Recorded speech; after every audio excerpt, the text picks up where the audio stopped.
అరికపూడి గాంధీ అధ్యక్షతన ఏర్పాటు చేసిన పీఏసీ సమావేశం నుంచి బీఆర్ఎస్ వాకౌట్ చేసింది. పీఏసీ చైర్మన్ ఎన్నిక చెల్లదంటూ బీఆర్ఎస్ ఎమ్మెల్యేలు వాకౌట్ చేశారు. నియామకం ఎలక్షన్ ప్రకారం కాదని సెలక్షన్ ప్రకారం జరిగిందంటూ బీఆర్ఎస్ ఆరోపించింది.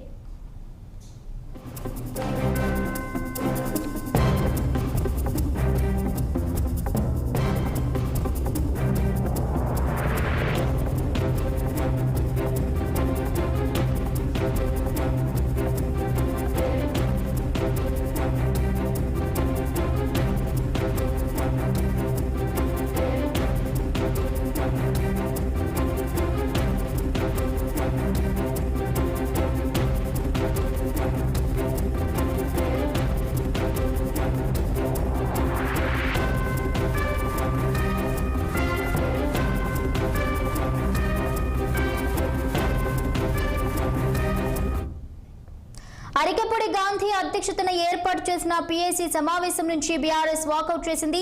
పీఏసీ చైర్మన్ ఎన్నిక చెల్లదంటూ బీఆర్ఎస్ ఎమ్మెల్యేలు వాకౌట్ చేశారు. నియామకం ఎలక్షన్ ప్రకారం కాదని సెలక్షన్ ప్రకారం జరిగిందంటూ బీఆర్ఎస్ ఆరోపించింది. దీనికి సంబంధించిన పూర్తి అప్డేట్స్ మా పొలిటికల్ బ్యూరో చీఫ్ రామ్ అందిస్తారు. రామ్,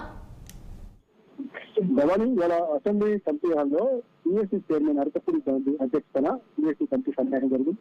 ఈ సమావేశం మొదటిసారి కాబట్టి ఈ మొదటిసారి సమావేశానికి మండలి చైర్మన్ సురేంద్రెడ్డి, స్పీకర్ గడ్డం ప్రసాద్ కుమార్ తో పాటు శాసనసభ బాబు, బీఆర్ఎస్ తరఫున ప్రశాంత్ రెడ్డి, ఎమ్మెల్యే కమలాకర్, ఎమ్మెల్సీలు MLA Ramana, Congress, MIM, BJP ఎమ్మెల్యేలు కూడా ఈ సమావేశంలో పాల్గొన్నారు. అయితే బీఆర్ఎస్ పార్టీ ఎమ్మెల్యేలు గెలిచి కాంగ్రెస్ పార్టీలో చేరిన ఎమ్మెల్యేకి మీరు ఎలా పీఏసీ చైర్మన్ ఇస్తారంటూ కూడా పీఏసీ సమావేశం వీళ్ళు ప్రభుత్వం ఏది తెలుస్తా ఉంది.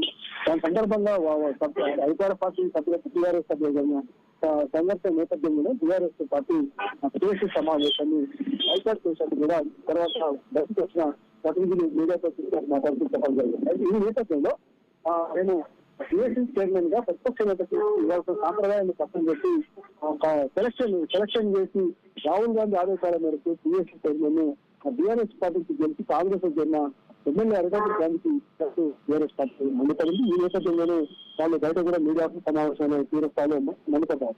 ఈ విధంగా చేయడం కాంగ్రెస్ పార్టీకి నైజం కరెక్ట్ కాదని చెప్పి 5 సభ్యులు ఉండాల్సిన 5 సభ్యులను మేము నామినేషన్ చేస్తే కేవలం 5 మాత్రమే పీఏసీ అవకాశం ఇస్తారు. హరీష్ రావు పీఏసీ చైర్మన్ గా కూడా నామినేషన్ ఇస్తారు.